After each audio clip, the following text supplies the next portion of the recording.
नमस्कार।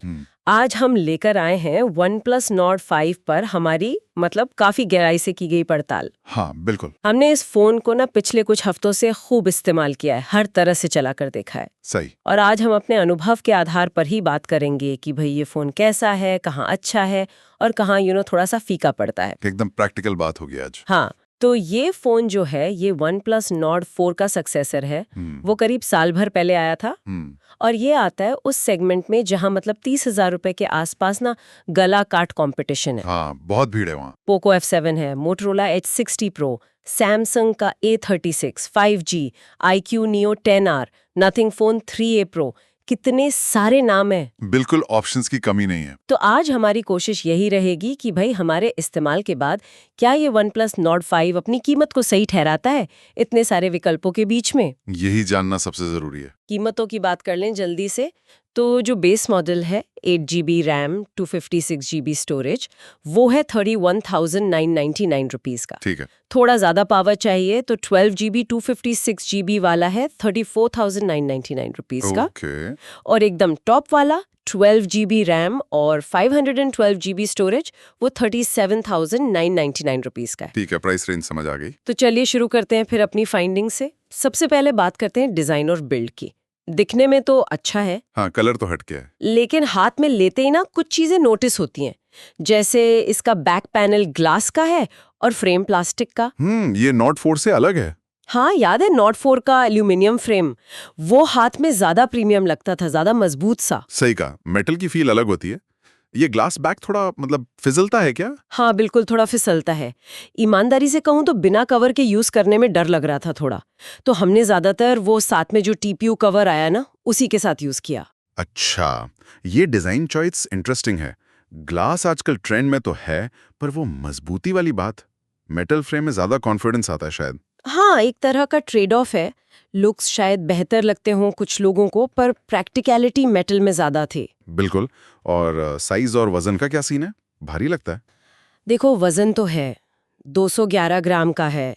लंबाई चौड़ाई में पोको F7 और iQOO Neo 10 जैसा ही है, पर हाथ में थोड़ा भारी महसूस होता है। 200 ग्राम से ऊपर है मतलब? हाँ, जैसे Vivo T4 Ultra या iQOO Neo 10 है, वो 200 ग्राम से कम के हैं, तो उनके मुकाबले ये भारी है।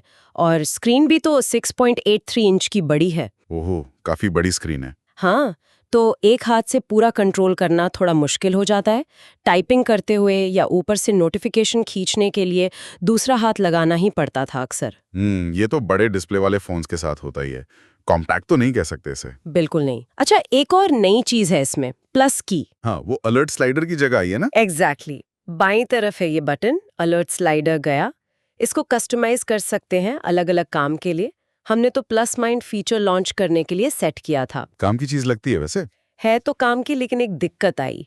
गेम खेलते समय जब फोन लैंडस्केप में पकड़ो ना, तो अगर ये बटन नीचे की तरफ है तो कई बार गलती से दब जाता था। ओह, ये तो गड़बड़ है।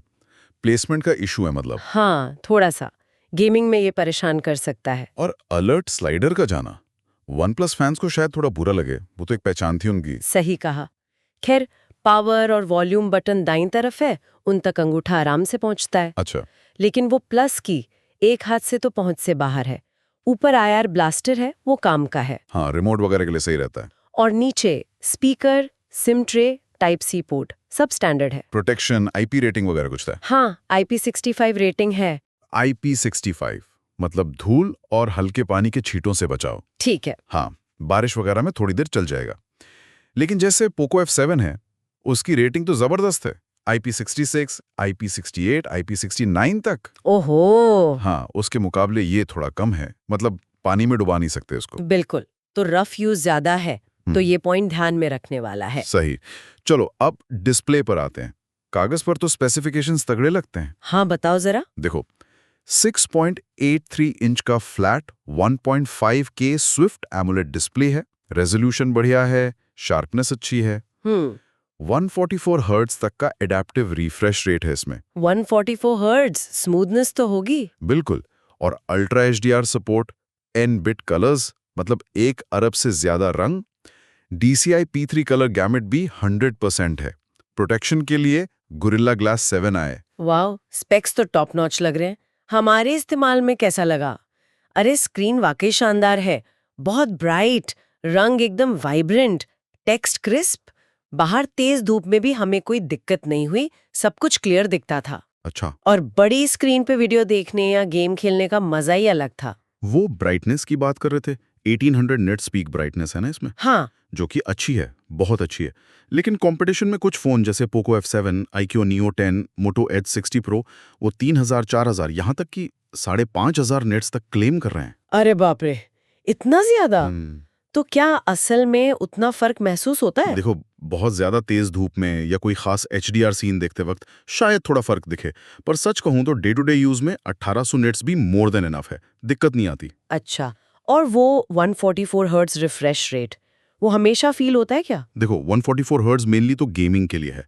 हमने BGMI वगैरह खेला, और हाँ, प्रो गेमर मोड ऑन करके 120, 144 FPS मिल रहे थे।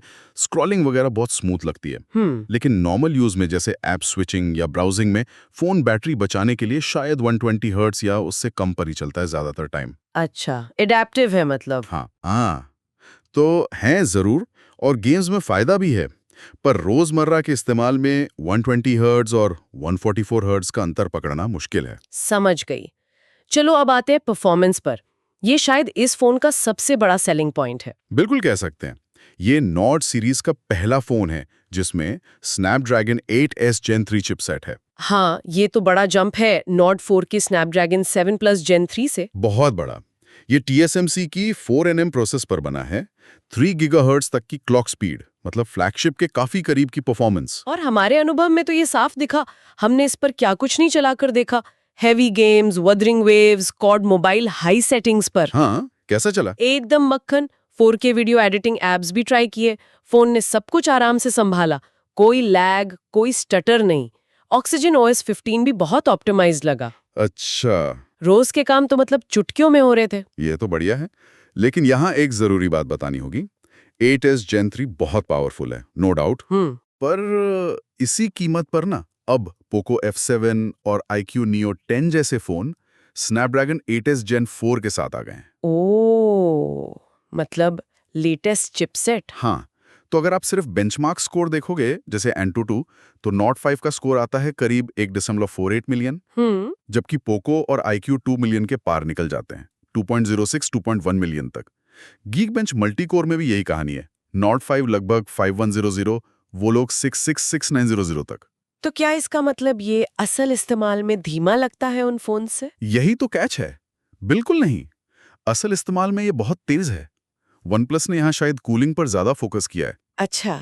इसमें 7300 mm² का बहुत बड़ा वेपर चैम्बर कूलिंग सिस्टम है। ओ, इसका नतीजा यह है कि जब हमने इस पर लंबे टाइम तक गेमिंग की या स्ट्रेस टेस्ट चलाए, तो परफॉर्मेंस ड्रॉप नहीं हुई ज्यादा, फोन ज्यादा गर्म भी नहीं हुआ। वाह, ये तो कमाल की बात है। आप इसका बर्नआउट स्कोर जो बताता है कि फोन लोड में कितनी देर तक पीक परफॉर्मेंस देता है, वो 58.8% आया, जो असल में उन फोन से भी बेहतर है जिनके बेंचमार्क स्कोर ज्यादा हैं। तो मतलब OnePlus ने पीक स्कोर से ज्यादा सस्टेन्ड परफॉर्मेंस पर ध्यान दिया है। लगता तो यही है, और गेमर्स के लिए तो यही ज्यादा जरूरी है कि फोन लंबे सेशन में थ्रोटल ना करे। बिल्कुल सही, ये तो बहुत स्मार्ट मूव है। और इसमें वो रे ट्रेसिंग और एड्रेनो फ्रेम मोशन इंजन 2 जैसी चीजें भी हैं। हाँ, हार्डवेयर लेवल पर रे ट्रेसिंग सपोर्ट है, तो जो गेम्स इसे सपोर्ट करते हैं उनमें लाइटिंग और रिफ्लेक्शन ज्यादा रियलिस्टिक दिखेंगे। और frame motion engine frame rate boost करने में मदद करता है। तो कुल मिलाकर गेमिंग के लिहाज से ये फोन इस कीमत पर बेस्ट ऑप्शंस में से एक है, भले ही बेंचमार्क टॉप न करे। ग्रेट। चलो अब कैमरा की बात करते हैं। यहाँ कंपटीशन हमेशा तगड़ा रहता है। क्या सेटअप है इसमें? देखो, मेन कैमरा है 50 MP का सोनी LYT 700 सेंसर, f1.8 अपर्चर और OIS के साथ। ये वही सेंसर है जो OnePlus 13S 13R में भी है। अच्छा, फ्लैगशिप वाला सेंसर। हाँ, एक तरह से। ये 4K 60 FPS वीडियो ले सकता है। दूसरा है 8 MP का ultra wide f2.2 aperture EIS के साथ। ये 1080p 30 FPS वीडियो बनाता है। और सेल्फी के लिए भी 50 MP का सेंसर है, f2.0 EIS और 4K 60 FPS वीडियो सपोर्ट के साथ। हमने तो इसे करीब 1 महीना यूज किया, हर तरह की लाइट में फोटो खींची। हमारा एक्सपीरियंस थोड़ा मिला जुला रहा। अच्छा, हाँ, बताओ कैसा? मेन कैमरा नो डाउट सबसे अच्छा है। ये 1x और 2x जूम पर फोटो लेता है। 2x वाला ऑप्टिकल नहीं है, वो सेंसर क्रॉप है। OIS होने से मदद मिलती है, खासकर कम लाइट में। दिन में कैसी आई फोटो? दिन में अच्छी रोशनी में फोटो बहुत अच्छी आती हैं। ब्राइट, डिटेल्स सही, रंग भी वाइब्रेंट लगते हैं, पर ओवर सैचुरेटेड नहीं, शटर लैग भी नहीं है। बढ़िया। 2x जूम वाली फोटो भी काफी शार्प और यूजेबल होती हैं। पोर्ट्रेट मोड भी ठीक काम करता है, एज डिटेक्शन ओके है, स्किन टोन अच्छे लगते हैं। और अल्ट्रा वाइड? अल्ट्रा वाइड ठीक है। अच्छी बात यह है कि इसके कलर्स मेन कैमरे से काफी मिलते जुलते हैं, तो स्विच करने पर अजीब नहीं लगता। क्लोजअप शॉट्स भी अच्छे आते हैं। ठीक है। और लो लाइट में क्या सीन है? लो लाइट में ठीक ठाक कहूंगी। अगर सब्जेक्ट एकदम स्टिल है तो अच्छी फोटो आ जाती है, थोड़ी भी मूवमेंट हो तो ब्लर होने का चांस रहता है। जूम करने पर डिटेल्स थोड़ी सॉफ्ट हो जाती हैं। नाइट मोड है जो करीब 1 सेकंड लेता है और फोटो को ब्राइट कर देता है। चलो अब बैटरी पर आते हैं। ये एक एरिया है जहां ये फोन चमकता है। हाँ, यहाँ तो बड़ा अपग्रेड है। 6800 mAh की बैटरी है। नॉट 4 में 5500 mAh थी। हाँ, और कमाल ये है कि इतनी बड़ी बैटरी के बाद भी फोन बहुत ज्यादा भारी नहीं लगता, हालांकि थोड़ा भारी तो है। वो तो है, पर बैटरी लाइफ कैसे रही असल इस्तेमाल में? अरे कमाल, सच में हमने इसे ठीक ठाक हैवी यूज किया। मतलब 3 घंटे gaming, social media, YouTube, WhatsApp सब मिला के। और फोन ने आराम से 1.5 दिन निकाल दिया। 1.5 दिन हैवी यूज पर? हाँ, और हल्के यूज पर तो 6-7 घंटे का स्क्रीन ऑन टाइम आराम से मिल रहा था। बैटरी की टेंशन ही खत्म हो गई थी। ये तो बहुत बढ़िया है। और अंत में श्रोताओं के लिए एक सोचने वाली बात छोड़ जाते हैं। हाँ, हम देख रहे हैं कि इस प्राइस रेंज में कंपनियां परफॉर्मेंस और गेमिंग पे बहुत ज्यादा फोकस कर रही हैं। ऐसे में ये जो AI फीचर्स आ रहे हैं, क्या ये धीरे धीरे जरूरी बनते जा रहे हैं, या ये अभी भी कैमरा, बिल्ड, बैटरी जैसी मेन चीजों के मुकाबले सिर्फ अच्छी से होने वाली चीजें हैं? इंटरेस्टिंग सवाल है। मतलब फोन खरीदते वक्त इन AI फीचर्स को कितना वजन देना चाहिए? हाँ, ये हर किसी को अपनी जरूरत के हिसाब से सोचना होगा।